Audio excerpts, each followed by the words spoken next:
Friday. It's a movie that I quoted, love it. The characters are iconic. People dress up because I had never heard it in a movie when somebody got knocked out. Everybody knows Friday as the funny movie that cracked up millions of people when it was released. As watched as the show was, there were a few details about it that not everyone knew about. In this video, we'll be exposing some details and facts from the show that led to the success of the show.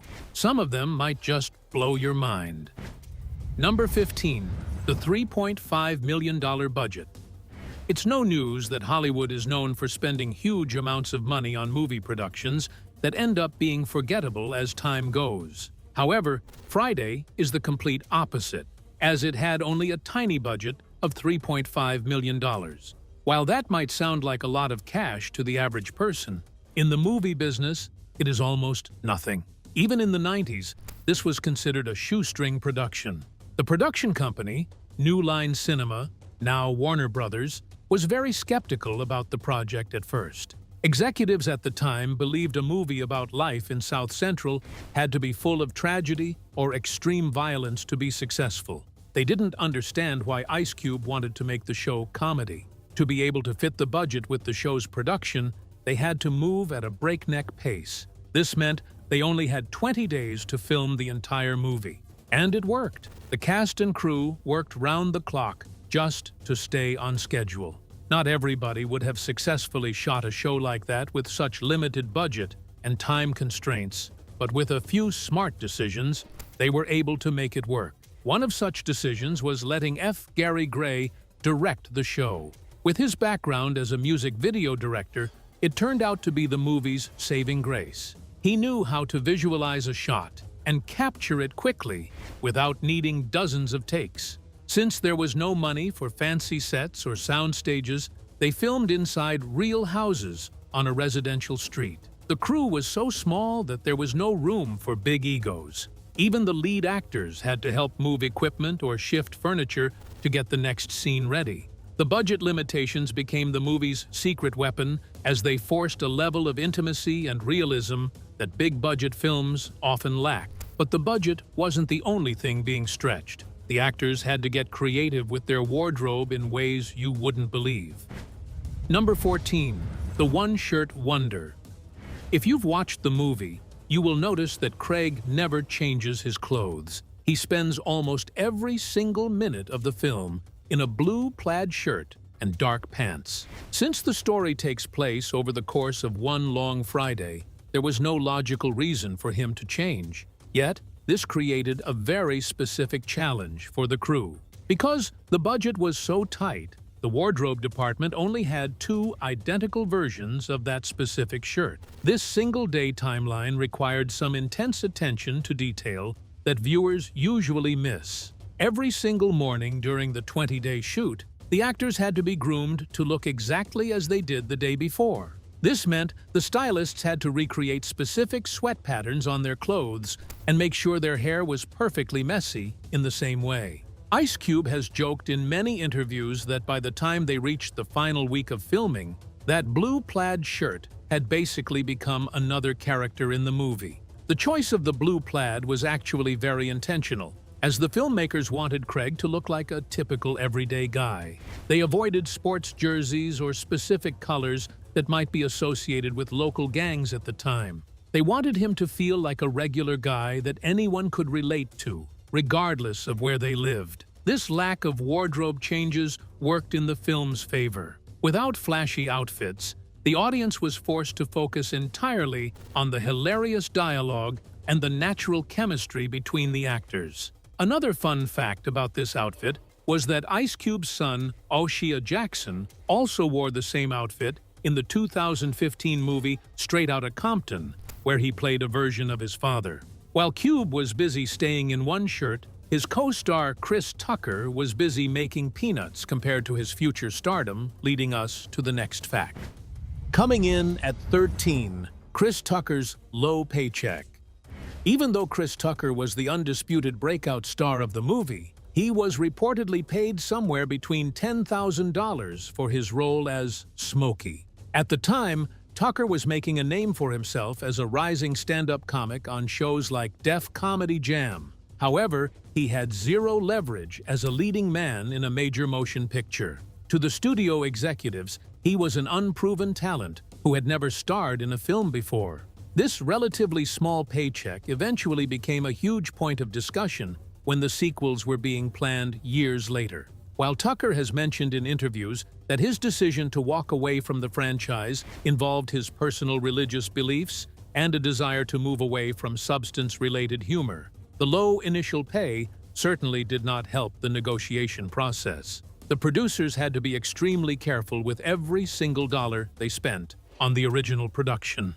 Ice Cube and the other creators, on the other hand, have often defended the amount by pointing back to that limited filming budget. They simply did not have an extra cent to spare, and every person on that set was essentially working for the love of the project rather than a massive payout. The ultimate irony here is that Friday eventually turned Chris Tucker into a global superstar overnight. It gave him the platform and the fame to eventually command a staggering $25 million per film for the Rush Hour franchise. From earning peanuts, he soon became one of the highest-paid actors in the history of cinema. His role as Smokey changed the trajectory of his entire career and redefined what a comedic leading man could look like in the 90s. Money wasn't the only thing missing from the set. One of the film's most famous characters was almost played by a completely different person. At number 12, DJ Pooh as Smokey. Most fans cannot imagine anyone other than Chris Tucker playing the high-energy, fast-talking Smokey. However, the role was actually written for legendary music producer Mark Jordan, also known as DJ Pooh. Not only was he the co-writer of the script, but he also developed the character Smokey based on his own real-life experiences. Since he had such a huge impact on the film's creation, it seemed natural for him to step into the part. But as the production got closer, Pooh made an honest self-assessment. He felt he did not have the specific comedic spark or the wild energy that the character needed to really pop on screen. He wanted Smokey to be the life of the party, and he knew his own personality was much more laid back. The search for a replacement led the team to some big names. They actually considered Chris Rock and Tommy Davidson for the role of Smokey. While Rock was already a known comedian, the casting directors eventually saw Chris Tucker on Def Comedy Jam and were blown away. Tucker brought an electric intensity that nobody else could match. When he and Ice Cube finally got together to rehearse, the chemistry was instant. They spent hours hanging out to make sure their friendship felt real before the cameras started rolling. If DJ Pooh had stayed in the role, the movie probably wouldn't have done as well as he did. Instead of taking the role of Smokey, he opted for the character of Red. This decision allowed Pooh to focus more on the writing of the script while still having a memorable moment on screen. Speaking of Red, the actor who played him brought a physical presence to the set that was genuinely intimidating. At number 11, Tommy Lister Jr. was an actual wrestler. Tommy Lister Jr., who played the character Debo, who wasn't only a bully, he made every kid in the 90s want to tuck their gold chains inside their shirts. His level of pure intimidation was one that anyone at the time saw in a comedy, and it wasn't an accident. Lister was actually a professional wrestler known as Zeus, and he had even stepped into the ring with Hulk Hogan. So it's no surprise that he used his massive wrestling physicality to make Debo feel scary. One of the most interesting things about Debo is that he never needed a gun to be the most dangerous person on the block. His weapon was his sheer size and the haunting sound of his squeaky bicycle. During the filming, local children were often hanging around, and these kids were genuinely terrified of Lister. To keep that fear factor high and help the other actors stay on their toes, Lister often stayed in character between takes. He would glare at people and maintain that tough presence even when the cameras were off. The famous chain-tucking scene was actually based on real tactics people used in South Central Los Angeles to avoid being robbed. His take on his hometown of South Central LA. Lister played it so well that the name Debo eventually turned into a verb. If someone took your stuff by force, people would say you got Debo'd. Despite his scary look on screen, his co-stars always remembered him as a gentle giant once the workday was over. He was a kind man who knew how to turn on the terror when the script called for it. He created a villain that felt real because he drew from the energy of the streets and his own athletic background. While Debo was stealing bikes, a certain line of dialogue was about to steal the entire scene for the next 3 decades. Number 10. Bye Felicia. You've definitely heard it on talk shows and even seen it on millions of memes. Bye Felicia is now a staple of American English and a vocal stim for millions of people. Surprisingly, when Ice Cube and director F. Gary Gray were looking at the script, they didn't think the line was anything special. It was supposed to be a throwaway joke meant to keep the story moving along. Angela Means, who played the role of Felicia, had no idea her character's name would eventually become a global synonym for someone being irrelevant. The phrase did not even become a massive hit right away. It took the rise of internet culture and shows like RuPaul's Drag Race in the mid-2000s for it to truly make waves. By then, everyone from politicians to late-night hosts was using it. Many people saying it today don't even realize the line comes from a comedy made in the mid-90s.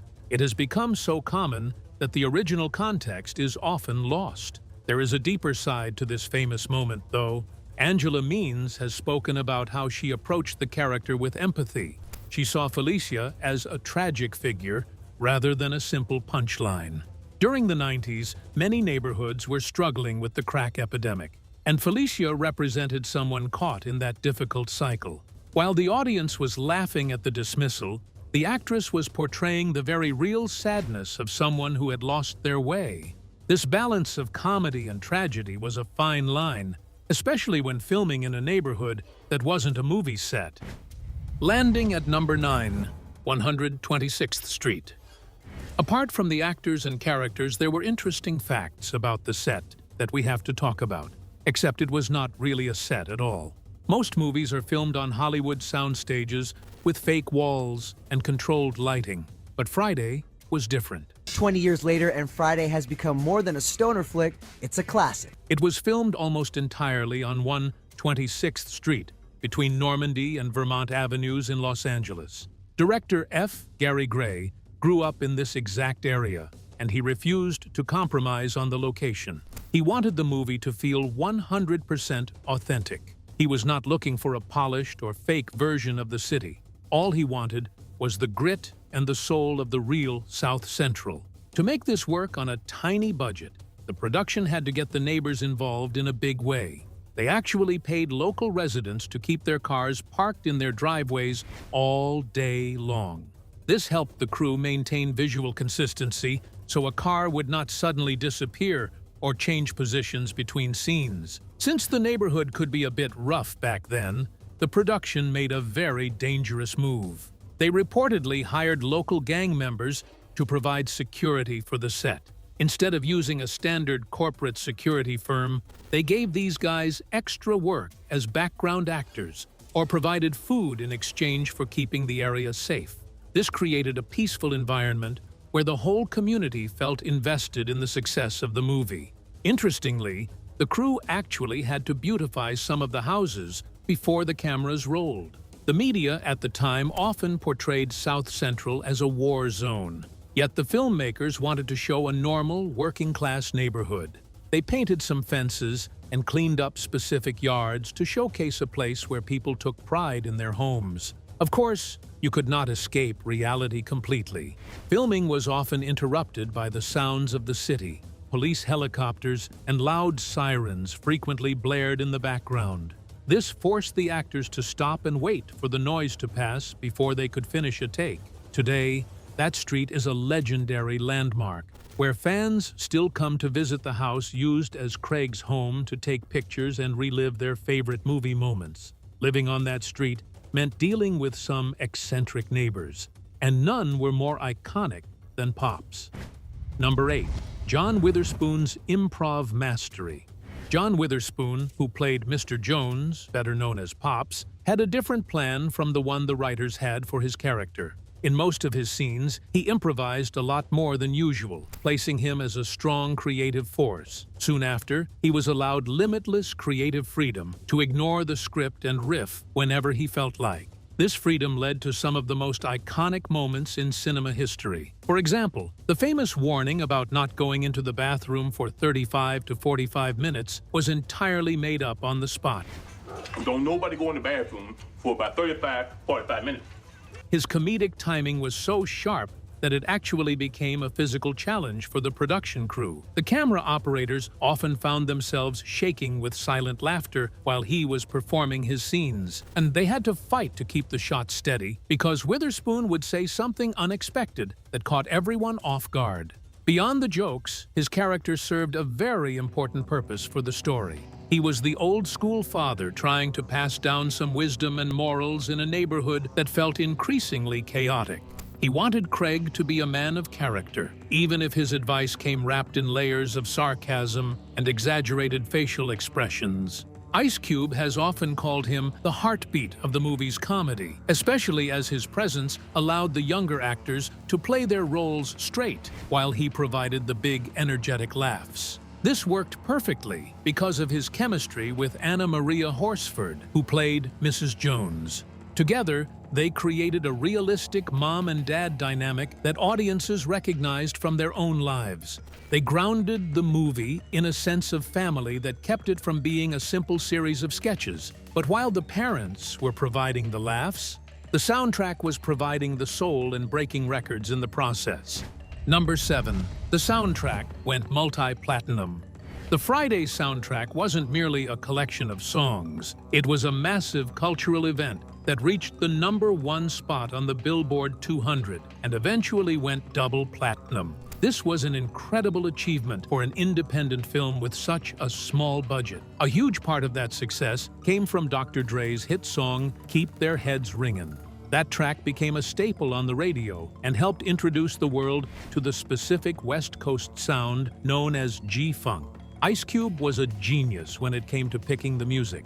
He didn't want the songs to feel random. Instead, he curated the track list to reflect the different moods people feel throughout a typical Friday. Some songs were smooth and laid back for those afternoon vibes, while others were more aggressive or comedic to match the energy on screen. This strategy worked perfectly, as it helped bridge the gap between hardcore rap fans and people who preferred mainstream R&B. The business side of this was also very impressive. In the mid-90s, movie studios often struggled to find enough money for advertising. Because the soundtrack was such a massive hit, the profits from the music sales actually helped fund the marketing for the film itself. The songs were a massive commercial that played on every radio station in the country, drawing people to the theaters. Many music critics now argue that the soundtrack is just as influential to the 90s era as the movie. It captured a specific moment in time when West Coast hip-hop was at its peak and defined the sound of a generation. Music wasn't the only thing being remixed. The original ending of the film was much darker than the one we saw. Number 6. The alternate ending. The version of the movie we all know ends with Craig finally standing up to Debo and winning, which almost felt like a triumphant victory for the whole neighborhood. However, the early drafts of the script were far more violent and much less celebratory. There were actually serious conversations about having a central character die during the final confrontation. This would have shifted the entire tone of the movie into a hood tragedy, similar to the more depressing films of that era. Ice Cube was very firm about his vision for the finale. He wanted it to represent a moral victory rather than a bloody one. He felt it was incredibly important for Craig to use his hands instead of a gun to solve his problems. During the mid-90s, many movies about life in the inner city focused heavily on the cycle of death. Ice Cube and the writers made a conscious choice to subvert those tropes. They wanted to show that you could survive a tough day without it ending in a funeral. This specific decision is exactly why the film became such a beloved comfort movie. It provided a sense of hope and humor that other gritty dramas lack. Even the final fight itself was designed to be messy, but the director did not want it to look like a professional boxing match with perfect form. He wanted it to look like two people who did not really know how to fight, simply scrambling in the middle of the street. This made the moment feel relatable to anyone who had ever seen a real neighborhood scuffle. To keep the energy high, the production team decided to cut the morning after scenes. This choice proved that the story about South Central can be funny and uplifting without ignoring the challenges of the environment. Keeping things light was hard, especially when certain cast members were dealing with real-life legal troubles. Number 5. Faizon Love's Big Worm inspiration. Faizon Love played the iconic Big Worm, a neighborhood kingpin who operated out of a brightly colored ice cream truck. This might seem like a whack movie invention. However, it was actually based on real-life urban legends in Los Angeles during the 80s and 90s. Around that time, there were constant rumors about actual ice cream trucks in the neighborhood that sold much more than sugary snacks and popsicles. Faizon Love brought some very specific ideas to the role to make the character stand out. One of the most memorable parts of Big Worm's look was his hair. He wore rollers in his hair during his most intense scenes, and this was actually Faizon's idea. He wanted to show that Big Worm was so powerful and so respected in the streets that he did not have to worry about looking tough. He could sit there in your hair rollers and people would still be shaking in their boots. Interestingly, Faizon did not actually like the name Big Worm at first. He thought it sounded a bit silly for a high-level boss. Once he realized how much authority the character had in the script, he embraced it completely. Big Worm was also known for his chillingly calm demeanor. He rarely screamed or shouted. His soft-spoken threats made him feel far more dangerous than a villain who was always yelling. To top it all off, he drove a beautiful 1961 Chevy Impala. The car itself is a legendary piece of West Coast lowrider culture and added a layer of style to his character that fans still talk about today. While Big Worm was chilling in his Impala, another character was literally hiding in the bushes. Number 4. Anthony Johnson's contribution. Ezal was played by the late Anthony Johnson, and he represented a very specific type of person found in many urban communities during that era. While the character was based on the neighborhood addict trope, Johnson turned him into a comedic legend through sheer physical effort. Almost all of the sliding, falling, and frantic running you see him do was completely improvised on the spot. He would throw his body around the set with no fear, turning a simple walk down the sidewalk into a hilarious scene. One particular scene in question is where he pretends to be hurt after a slip and fall became one of the most famous moments in the movie. His shout about calling 911 has been sampled in hit songs and quoted by fans for decades. Johnson acted as a jester for the film, providing essential breaks in the tension whenever the subplots about Big Worm or Debo got too serious. In reality, a person who steals flower pots or lies about being injured is usually someone people avoid. Yet, Johnson brought so much charm and energy to the role that you could not help but laugh. He managed to highlight a tragic part of the 90s substance crisis without making the movie feel depressing. His performance is a huge part of why the movie feels so authentic to the time period. But celebrating the neighborhood meant showing everything, including the roles women played in this male-dominated story. At number 3, we have the Nia Long and Regina King dynamic. Nia Long played Debbie, while Regina King took on the role of Craig's sister, Dana. Both actresses were already making waves in the industry, yet Friday was the project that really cemented their status as Black Hollywood royalty. It was a refreshing change of pace for Regina King specifically. Before this, she was mostly known for serious dramatic roles. Seeing her play the high-energy, slightly annoying little sister showed her incredible range and a great sense of humor. She brought a spark to the household scenes that made the family dynamic feel authentic. Nia Long brought a different kind of energy as Debbie. She was more than a love interest for Craig. While everyone else was getting caught up in the chaos of the neighborhood, she remained the level-headed character. The bickering between Craig and Dana felt so real because many viewers grew up with that exact same sibling energy in their own living rooms.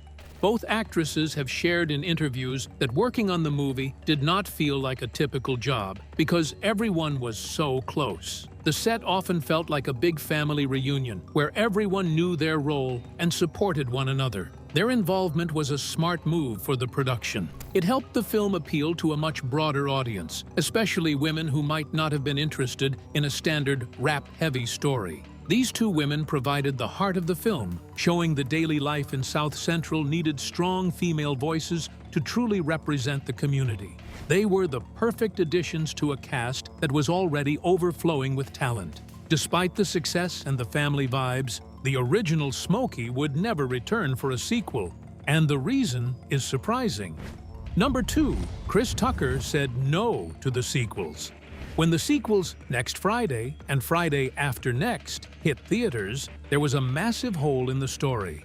People naturally assumed it was all about the money, yet the truth is much more personal. Chris Tucker had experienced a profound change in his life through his religious faith. He decided that he no longer wanted to be seen on screen smoking weed or using heavy profanity. He wanted his work to reflect his new values, and that meant walking away from the character that made him a superstar. Ice Cube went to great lengths to bring him back for the fans. He even reportedly offered Tucker $12 million, which was nearly 1,000 times what he made for the first film, just to convince him to return for the second movie. Even with that mountain of cash on the table, Tucker stood by his principles and declined. This move forced the writers to get creative enough to introduce a new character, Day Day. Worry about what I'm doing. Why ain't y'all do nothing when the fat bitch jumped on me? Y'all trapped. Which was played by the hilarious Mike Epps. It stopped being a story about a specific duo and turned into an ensemble series where different characters could shine. Even though Mike Epps did an incredible job, fans never stopped missing the original pair. To this day, the number one question Ice Cube gets asked in interviews or on the street is where Smokey went. Tucker's choice transformed the series into something different while keeping the memory of Smokey alive as a cultural icon. Smokey missing from the franchise didn't stop the film from becoming a blueprint for a new era of cinema. This leads us to the final fact you might have not known. On the number 1 spot, the Anti-Boys in the Hood intent.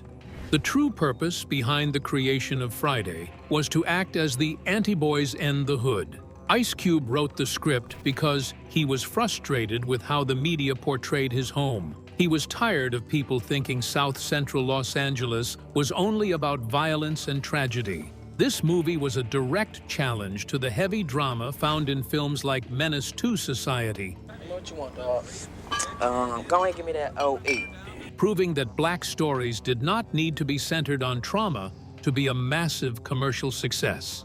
By keeping the action mostly on a single porch, the film turned a simple front yard into a powerful symbol of community. Without this movie, we might never have seen later hits like Barbershop or modern shows like Atlanta. It opened a massive door for creators to tell funny, everyday stories about people who were usually only shown in high-stakes crime dramas. The legacy of this film continues to grow because it captured a feeling that anyone can understand. Looking back at these facts, it is clear that the movie's success was a combination of luck, talent, and a very clear vision. We want to hear from you now. Which one of these facts shocked you the most? Let us know your thoughts in the comments. Please don't forget to like, subscribe, and hit that notification bell so you never miss any of our videos. Thanks for watching.